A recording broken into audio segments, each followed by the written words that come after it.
A major Russian assault operation in eastern Ukraine has ended in disaster, Forbes reports. According to Euromaidan Press media outlet, the attack, which targeted areas west of Russian-occupied Andriivka and north of Toretsk, Donetsk Oblast, was thwarted when 2 Russian platoons were caught in a well-prepared Ukrainian ambush. Presumably, the invaders did not have enough vehicles with minesweepers and could not move through the mined fields, so they moved as a group along one asphalt road, reports Militarnyi.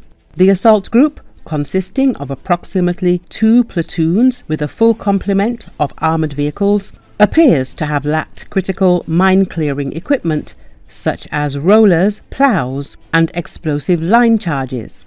This deficiency proved fatal, as the Russians attempted to navigate around suspected minefields by following a predictable route along an asphalt road. Ukraine has surpassed Afghanistan and Syria to become the most heavily mined country on earth. Richard Garcia and Colin Colley wrote in their November article for a US Army Training and Doctrine Command newsletter. The Russian formation became an easy target for Ukrainian forces, who deployed drones and cluster munitions against the column. After the lead vehicle was disabled, blocking the road, Ukrainian drones observed Russian infantry abandoning their trapped vehicles. According to the Ukrainian General Staff in Kiev, at least 1 platoon was destroyed entirely. The initial casualty assessment documented 7 destroyed Russian vehicles, 5 damaged ones, 18 Russian soldiers killed, and 7 wounded. The Ukrainian General Staff reported, "The tally of the enemy's losses continues. This suggests that the final count may rise. This failed assault highlights the ongoing challenges Russian forces face in Ukraine. It's increasingly rare for Russian regiments to muster a full assault group with at least a dozen armoured vehicles and scores of infantry." Forbes war correspondent David Axe notes, as the war enters its 38th month, with deepening losses on both sides.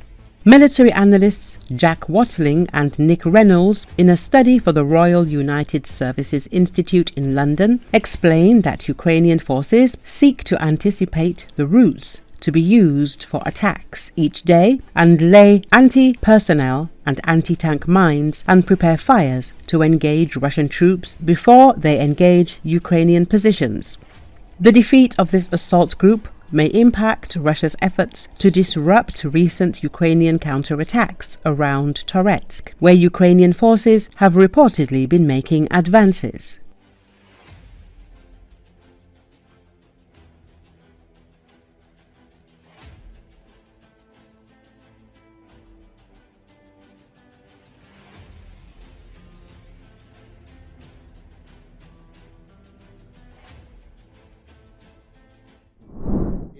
Former U.S. President Barack Obama called on Americans to defend their country's beleaguered values and ideals, telling them it was up to all of us to fix this.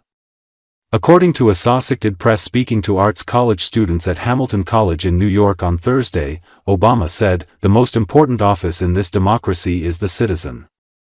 It is up to all of us to fix this," he said, without ever citing Trump by name. "It's not going to be because somebody comes and saves you." Obama warned Americans to prepare to possibly sacrifice in support of democratic values. "It has been easy during most of our lifetimes to say you are a progressive or say you are for social justice," he said. "Now we're at one of those moments where, you know what, it's not enough just to say you're for something, you may actually have to do something." His remarks happened amid growing concerns about the direction of Trump's second term, both domestically and internationally.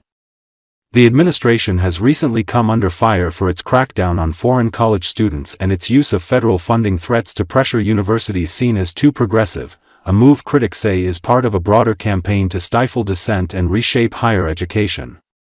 Democratic activists also participated in rallies across the country Saturday in the largest demonstration since Trump returned to office in January, with many citing concerns over what they view as an erosion of democratic safeguards. It is up to all of us to fix this. It's not going to be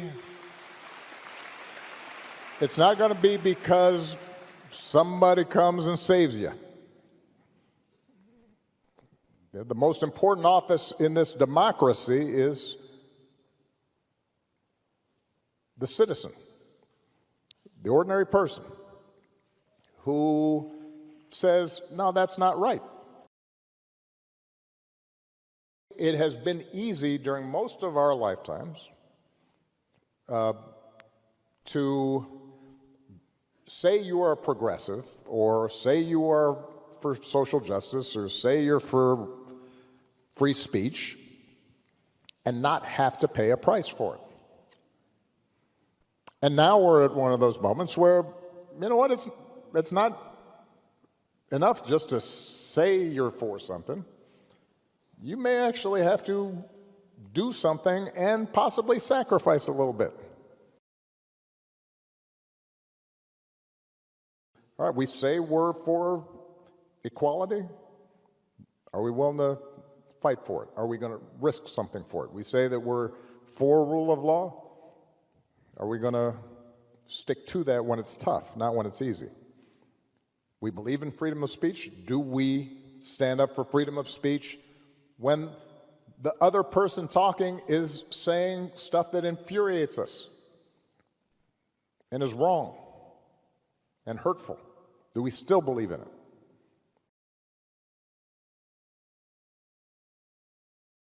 Who are we as a country, and what values do we stand for? And now, this is not just an abstraction, and I think this is one of the challenges that we have. And I saw this even before the last election.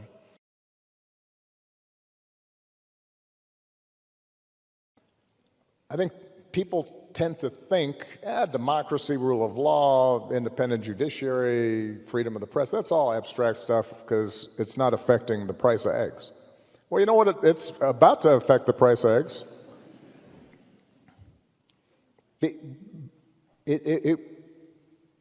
One of the things that has distinguished us in the past has been this basic idea that we are a rules-based society. What that means is that, you know what, I can support one candidate instead of another, and I don't have to worry that the police are going to come harass me or my customers. That's what happens in other places. That's what happens in Russia.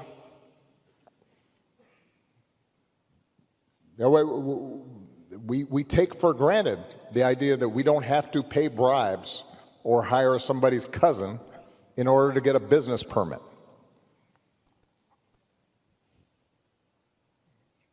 That's how we built the economy we did. That's why this place worked.